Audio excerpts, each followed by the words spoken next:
ayon sa mga bagay sa kanyang laman.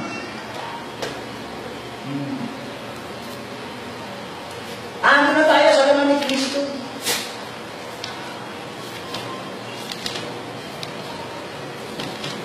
Sa paghahandog lang yan eh. Tinuro paghahandog. Ano ba sinabi ni Isaiah? Formal things. Ano yung mga formal things na paghahandog lang ba? Jeremias 3:16. No. Tingnan natin Jeremias 3:16.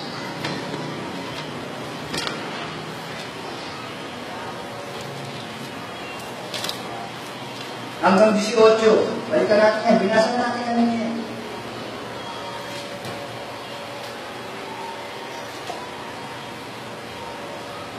At mangyayari pagka kayo'y dumami at lumago sa lupain sa mga araw na yaon.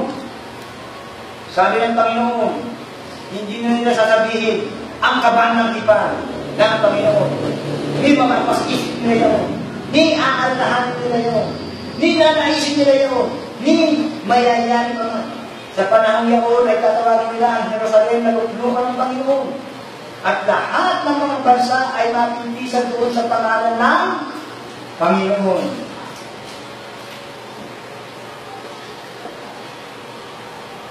Sa Jerusalem, hindi na rin lalakad pa man sila ng ayon sa pagmamatigas ng kanilang masamang kalooban. Sa mga araw na yaon, ang sambahayan ni Huda, ayan, no? Ay lalakad na kasama ng sambahayan ni Israel. Ito, yung panibagong pakikipag ng Diyos sa sambahayan ni Israel, sambahayan ni Huda. Na ano? At sila'y manggagaling na magkakasama sa lupain ng hilagaan sa lupain ng ibigay mong pinakamana sa inyong mga magulang. Si Kristo na yung way natin. Doon na tayo lalakad. Gagawa ng panibagong pakikipag kay Israel kay Huda, kaya nga si Huda at si Israel ito mangyayari. Tayo sa pananampalataya tayo. Sa pananampalataya tayo.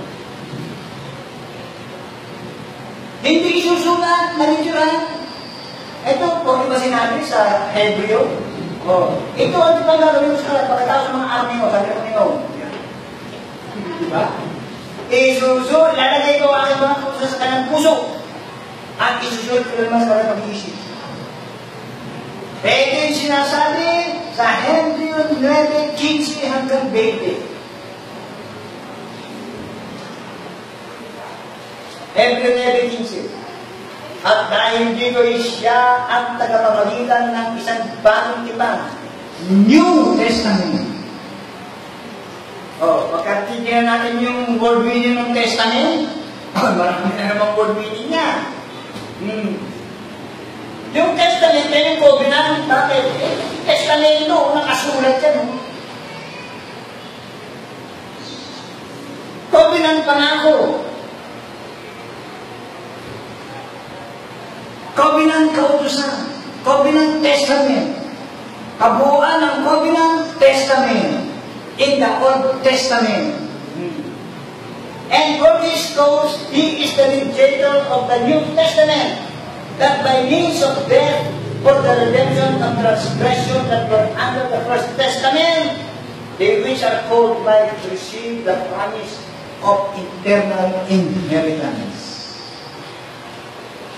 Si Kristo po ang tagapamagitan ng Bagong Testamento. Yan yung covenant. Yan yung mga pangako. Natupad na kay Kristo. Kaya nga sinabi sa 1:17, ano sinabi sa 1:17?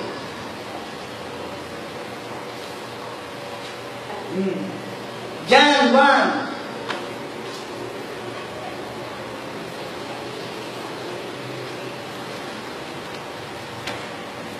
Verse 17.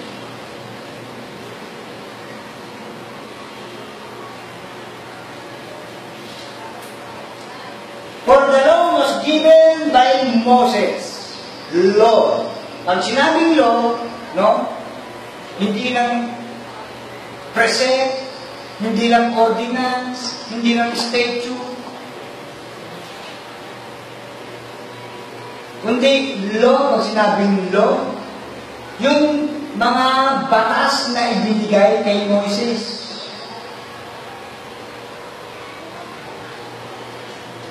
For the law was given by Moses, but grace and truth came by Jesus Christ. Yung kautusan, ibinigay kay Moses. Lahat, pati 10 commandments. Pagbibista. Pagkain. Ano ba? 10 commandments. Oh. Totoo ba yun? O, titignan natin Nehemia 8. Nehemia 8.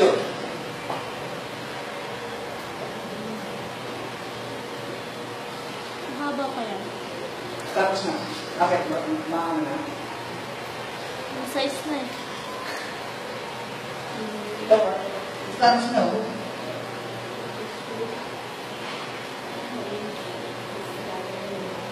Nehemia, Nehemia 9.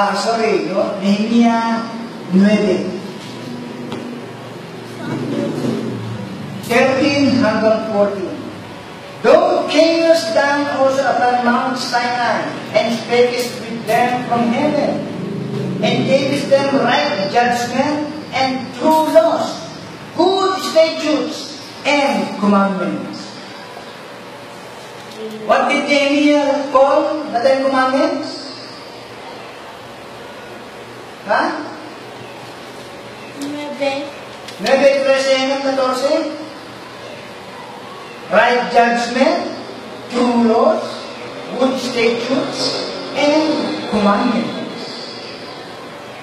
And madest known unto them thy holy Sabbath, and commandedst them precepts, statutes, and laws by the hand of Moses, thy servant. So when it came to Moses, no? The laws, lahat, binigay kay Moses. Pagundok ng Sinai. Lahat, binigay kay Moses yan.